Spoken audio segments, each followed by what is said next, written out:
Hi friends, welcome to my channel Supriya Hooghly kitchen. আজ আমি আপনাদের কাছে নিয়ে এসেছি লাউ চিংড়ি। তো তার জন্য তেল দিয়ে দিলাম কড়াতে, পাঁচফোড়ন, দুটো শুকনো লঙ্কা, তেজপাতা দিয়ে দিলাম।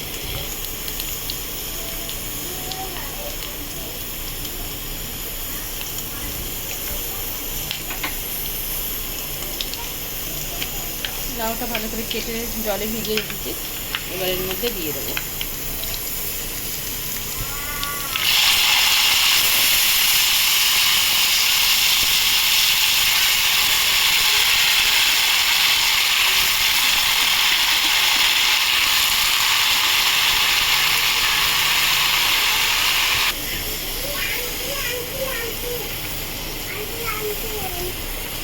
তো লাউ সব দেওয়া হয়ে গেছে, এবার স্বাদ মতো লবণ দিয়ে দিচ্ছি।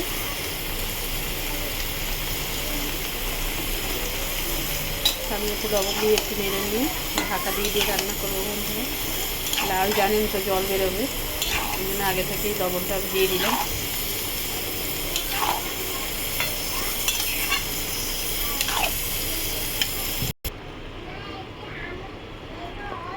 ঢাকনাটা খুলি বন্ধুরা, বাপরে দেখুন কত জল বেড়েছে। গ্যাসটা জোরে দিই, মানে সারাদিন লেগে যাবে জল শুকোতে। স্বাদ মতো হলুদ দিয়ে দিলাম।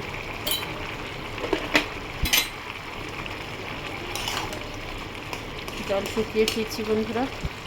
তো দেখুন বন্ধুরা, আমি এখানে চিংড়ি মাছ ছোটো ছোটো ফ্রিজ থেকে বের করে ছোটো ছোটো টুকরো করে রেখেছি, আর কাঁচা লঙ্কা এটা আমি এই লাউয়ের মধ্যে দিয়ে দেবো।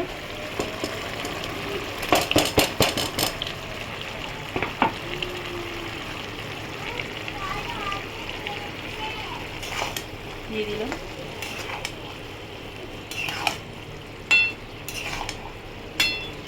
এটা ওর সাথে ফুটিয়ে নেব,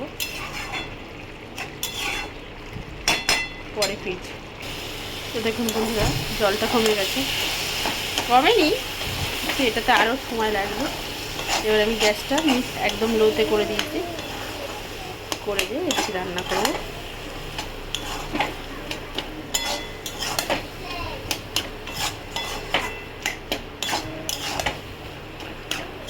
রান্না করতে সময় লাগে, লাউ বলো, কচু বলো, শাক বলো, জল বেরোয় তো টাইম লাগে।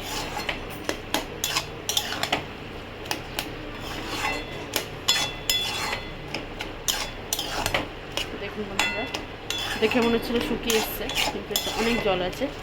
এটা শুকনো হোক, আবারও ফিরছি। দেখুন বন্ধুরা, এবার মোটামুটি হয়ে এসছে। এবার আমি স্বাদ মতো চিনি দেবো।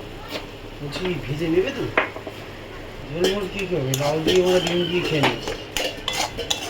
ভাত এত রয়েছে তো, ডালও তো রয়েছে।